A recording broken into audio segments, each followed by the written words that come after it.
Pau-Brasil. Qual período? Bom, o período foi do século XVI, de 1530 a 1570.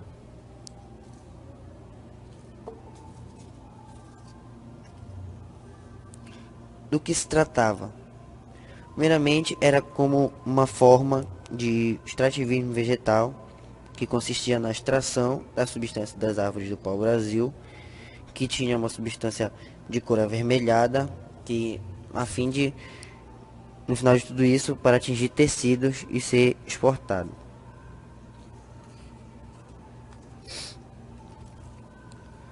Como funciona a extração? Bom, primeiramente ela era realizada através de forças de trabalho voluntária dos índios brasileiros.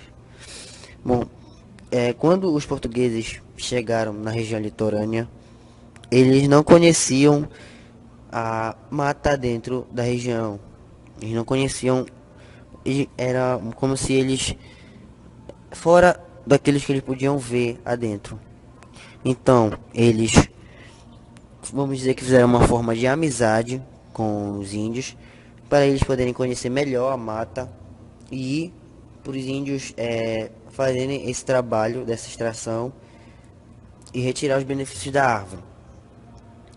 Eles faziam um escambo com os índios, seria uma forma de agradar eles, trocando quinquilharias.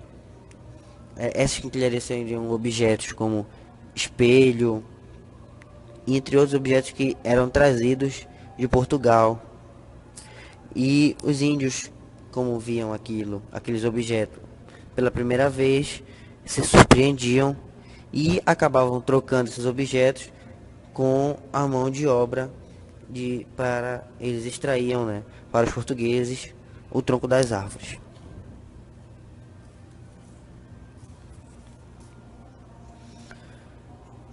Gerou um espaço geográfico concreto. Bom, geograficamente, o pau-brasil gerou um espaço inconsistente, ou seja, não gerou um povoamento concreto, mas ele teve a sua importância.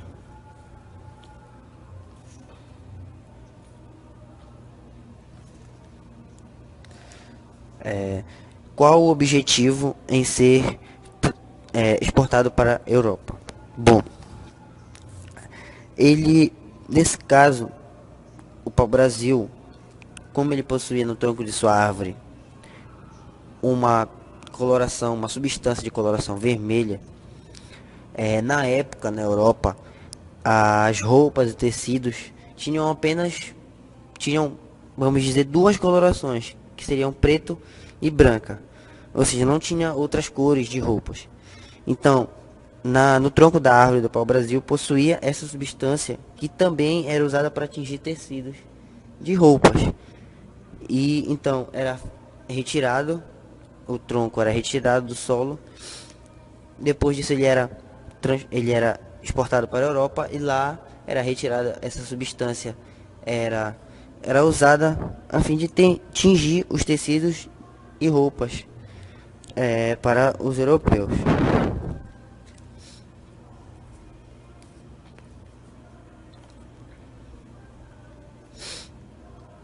Declínio. O declínio do pau-brasil, podemos dizer que foi um período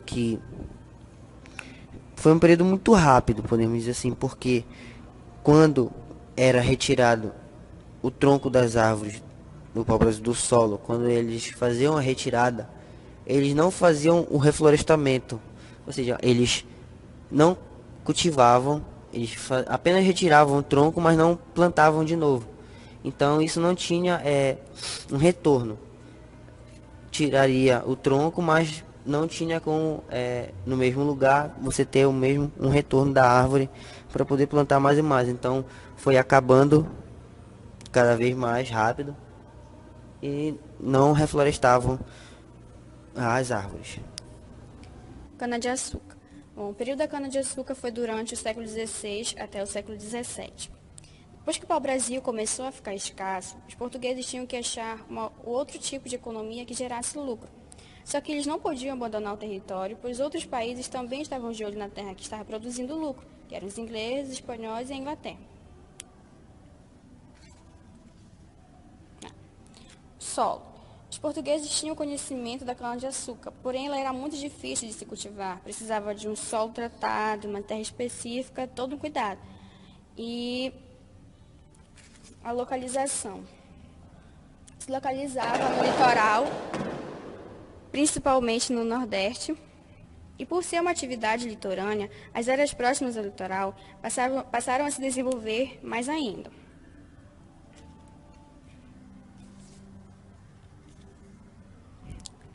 Tá, a produção. A produção se dava por meio da agricultura, que o açúcar era cultivado, cuidado e depois colhido, através da propriedade privada, que consistia em grande extensão de terra nas mãos de um único dono. Quem trabalhava nos canaviais era a mão de obra escravos africanos.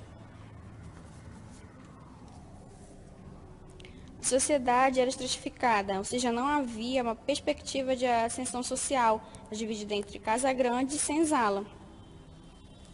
Quem trabalhasse na senzala não tinha uma perspectiva de mobilidade social.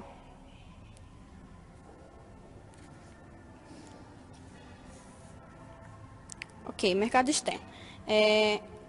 Portugal comprava dos colonos o açúcar, através do Pacto Colonial, que era pacto de exclusividade da metrópole sobre a colônia. Tá. E lembrando que também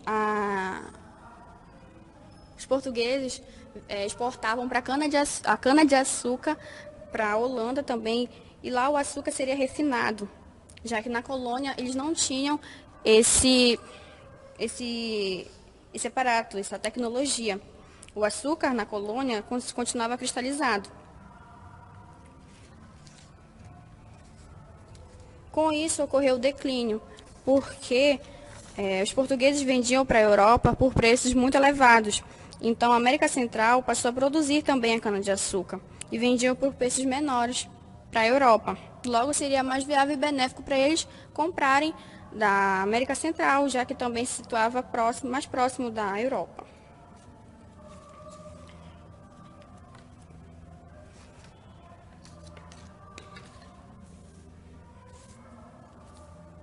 Bom, qual a relação que a cana-de-açúcar tinha com a pecuária?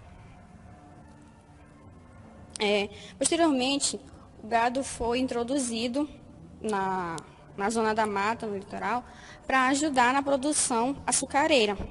Os bovinos e equinos que vieram para a realização de tração animal, consumo e transporte de pessoas, com o passar do tempo, cresceram. As plantações e os rebanhos também. Com isso, eles passaram a atrapalhar, porque o gado destruía as plantações. Então, estabeleceu-se um decreto proibindo a criação de gado no litoral, obrigando assim que a pecuária se expandisse pelo interior nordestino. Pecuária ela consiste no extrativismo animal, nesse caso, do gado. Período foi no final do século XVI, pegando o século XVII e meados, grande parte, na verdade, do século XVIII.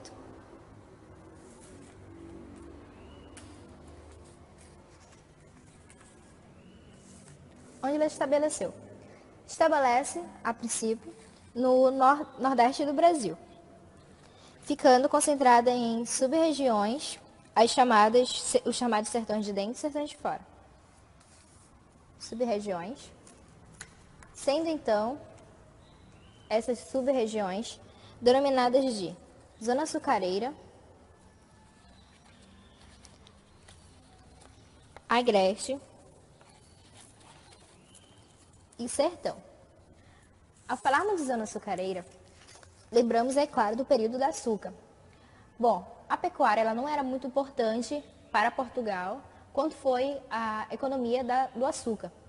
Bom, açúcar se estabeleceu na zona da mata, assim como a pecuária. Porém, a pecuária, o gado, começou a atrapalhar essa grande economia da época, devido que, a princípio, ele começou com auxílio, ou seja, ele começou a carregar essa cana-de-açúcar para outras regiões, então o gado começou a servir de locomoção. Até então, estava tudo saindo centralizando a a cana-de-açúcar. Porém, esse gado começa a ter como consumo essa cana. Então, o que passa a atrapalhar. E sendo o Brasil, então, colônia de Portugal, o Brasil tem, então, como principal economia a açúcar, a cana-de-açúcar. Então, tudo que viesse a atrapalhar a cana-de-açúcar seria eliminado. Dessa forma, a pecuária ela vai atrapalhar. E ela não teria como ser eliminada, porque era uma economia só que mais interna. E eles faziam, tratavam do boi, em alguns casos, para o próprio consumo, ou no caso, como será visto daqui a pouco, para o estabelecimento de uma bacia leiteira.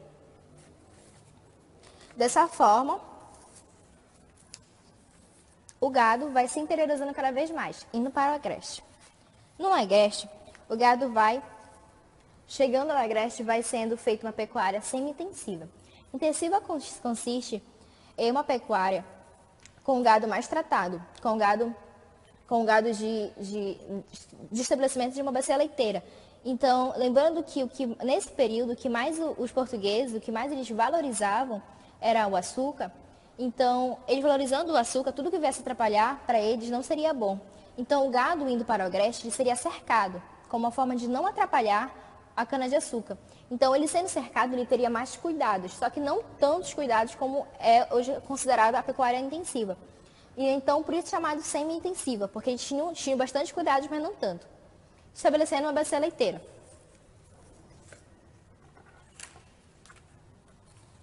Logo após, o gado vai para o sertão, ainda se interiorizando. No sertão, o gado já vai ser mais livre, devido que é mais distante da zona da mata, a zona açucareira. Então, ele não vai atrapalhar o que é então a economia daquela época, que era o açúcar. Então, é estabelecida uma pecuária chamada pecuária extensiva. Essa pecuária extensiva, ela vai consistir em um gado mais solto, que vai ser um gado para abate, um gado para corte. E ainda em meados do século XVII, século XVIII, meados do século XVIII, perdão, esse gado que está no sertão vai se estabelecer uma outra economia que é chamada couro. Por isso o termo coronelismo vem desse couro, porque no sertão, com essa pecuária extensiva, era retirado o couro desse gado e era vendido couro para fazer sapato, cinto e chapéu. Então, a pecuária, a partir daí, passa a ter uma grande importância. Lembrando que, após daí, ainda se interiorizando, essa pecuária, ela vai passar, esse gado vai ter como passagem, como caminho, a região de Minas Gerais. E foi devido a essa rota de passagem do gado, passar pelo Rio São Francisco, o Velho Chico, o que fez com que abrisse um caminho para a mineração, que seria o próximo período bastante importante na economia brasileira. Minas Gerais estabeleceu uma grande bacia leiteira, sendo que no norte era extensiva e no sul intensiva.